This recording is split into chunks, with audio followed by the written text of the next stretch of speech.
കളങ്കാവൽ എന്ന് പറഞ്ഞ പടത്തിൽ അസാധ്യമായിട്ടാണ് വില്ലൻ ക്യാരക്ടർ ചെയ്തിരിക്കുന്നത്. അപ്പോൾ അത് ഞാൻ ഭയങ്കരമായിട്ട് സപ്പോർട്ട് ചെയ്യുന്നു. കിട്ടട്ടെ, ഇനിയും കിട്ടാണ്ട്, ഒരുപാട് ആൾക്കാർക്ക് ഇനി കിട്ടാണ്ട്. എൻ്റെ അഭിപ്രായത്തിൽ കേരളത്തിൽ നമുക്ക് അവാർഡ് കൊടുത്തിട്ടില്ല എന്ന് പറയുന്നത്. നമസ്കാരം സുഹൃത്തുക്കളെ, പുതിയൊരു വീഡിയോയിലേക്ക് എല്ലാവർക്കും സ്വാഗതം. 72ാമത് ചലച്ചിത്ര പുരസ്കാരം പ്രഖ്യാപിക്കുമ്പോൾ ബ്രഹ്മയുഗത്തിൽ അഭിനയിച്ചതിന് മികച്ച നടനുള്ള അവാർഡ് നേടിയിരിക്കുകയാണ് നമ്മളുടെ പ്രിയപ്പെട്ട മമ്മൂട്ടി. ഈ ഒരു അവസരത്തിൽ സന്തോഷം പങ്കുവയ്ക്കാൻ നമ്മളോടൊപ്പം ചേരുന്നത് നടൻ റോൺസൺ വിൻസെന്റ് ആണ്. അപ്പോൾ അദ്ദേഹത്തിന്റെ വാക്കുകളിലേക്ക് പോകാം. ഏറ്റവും കൂടുതൽ തവണ മലയാളത്തിൽ കിട്ടിയിരിക്കുന്നത്. അതെ, ഒത്തിരി സന്തോഷമുണ്ട്. പിന്നെ നമുക്ക് വില്ലനായിട്ട് വന്നപ്പോഴാണ് എനിക്ക് കൂടുതൽ ഇഷ്ടമായത്. പ്രത്യേകിച്ച് ഞാൻ വില്ലനായതുകൊണ്ടായിരിക്കാം.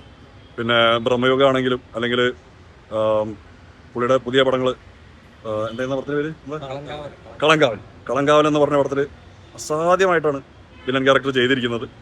അപ്പോൾ അത് ഞാൻ ഭയങ്കരമായിട്ട് സപ്പോർട്ട് ചെയ്യുന്നു. കിട്ടട്ടെ, ഇനിയും കിട്ടാണ്ട്, ഒരുപാട് ആൾക്കാർക്ക് ഇനി കിട്ടാണ്ട്. എൻ്റെ അഭിപ്രായത്തിൽ കേരളത്തിൽ നമുക്ക് അവാർഡ് കൊടുത്തിട്ടില്ല എന്ന് പറയുന്നത് മനോജ് കെ ജയൻ. അദ്ദേഹത്തിന് അവാർഡ് കിട്ടിയിട്ടില്ല, കൊടുക്കേണ്ടതാണ്. മനോജ് കെ ജയൻ്റെ കാര്യം എന്ന് പറഞ്ഞു കഴിഞ്ഞാൽ, ഇപ്പോൾ ഈ പറഞ്ഞ പോലെ കുട്ടൻ തമ്പുരാൻ മുതൽ ഒത്തിരി കഥാപാത്രങ്ങൾ, എനിക്ക് തോന്നുന്നു പുള്ളി ചെയ്ത അത്രയും കഥാപാത്രങ്ങൾ മലയാളത്തിൽ വേറെ നടന്മാർ ചെയ്തിട്ടില്ല എന്നാണ് ഞാൻ ഓർക്കുന്നത്. പുള്ളി ഒരു ഫീമെയിൽ ക്യാരക്ടറായിട്ട്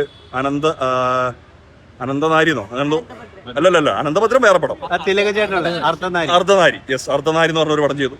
അപ്പോൾ ഇങ്ങനെ ഒത്തിരി ക്യാരക്ടേഴ്സും പല ഷെയ്ഡ്സ് ചെയ്ത ഒരാളാണ് പുള്ളിക്ക് അവാർഡ് കൊടുത്തിട്ടില്ല. അങ്ങനെ ഈ പറഞ്ഞ പോലെ മലയാളത്തിൽ ഡിസേർവ് ചെയ്യുന്ന ഒരുപാട് ആൾക്കാരുണ്ട്. അപ്പോൾ അവർക്കൊക്കെ ഇനി കിട്ടുമെന്ന് വിചാരിക്കാം നമുക്ക്. ഒരുപാട് ആൾക്കാരെ ഞാൻ പെട്ടെന്ന് എനിക്ക് പറയാൻ പറ്റത്തില്ല, പക്ഷേ എനിക്ക് തോന്നുന്നു. പിന്നെ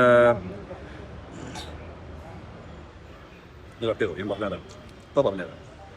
കുറച്ച് ആൾക്കാരുണ്ട്, ഞാൻ സ്ഥിരമായിട്ട് ഓർത്ത് വെക്കുന്ന കുറച്ച് ആൾക്കാരുണ്ട്. കുറേ ആൾക്കാർക്ക് അവാർഡ് കിട്ടാനുണ്ട്. നമ്മളെ മലയാളത്തിൽ ഒരുപാട് പേരുണ്ട് ഡിസേർവ് ചെയ്യുന്ന ആൾക്കാർ, കുറേ കാലമായിട്ടുള്ള ആൾക്കാർ. അപ്പോൾ അവർക്കൊക്കെ കൊടുക്കണം. അതറിഞ്ഞ് തീരുമാനിച്ച് അറിഞ്ഞ് കൊടുക്കണം. അതാണ് ജനങ്ങൾ സപ്പോർട്ട് ചെയ്യുന്നുണ്ട്. പക്ഷെ എന്തുകൊണ്ടത് മേലെ എത്തുന്നില്ല എന്നുള്ളത് നമുക്കറിയില്ല. പുതിയ വീഡിയോകൾക്കായി നമ്മുടെ ചാനൽ സബ്സ്ക്രൈബ് ചെയ്യണമെന്ന് പറഞ്ഞുകൊണ്ട് ഇന്നത്തെ വീഡിയോ നമ്മളിവിടെ അവസാനിപ്പിക്കുകയാണ്. പുതിയൊരു വീഡിയോ ആയിട്ട് നമുക്ക് വീണ്ടും കാണാം. അതുവരേക്കും ബൈ.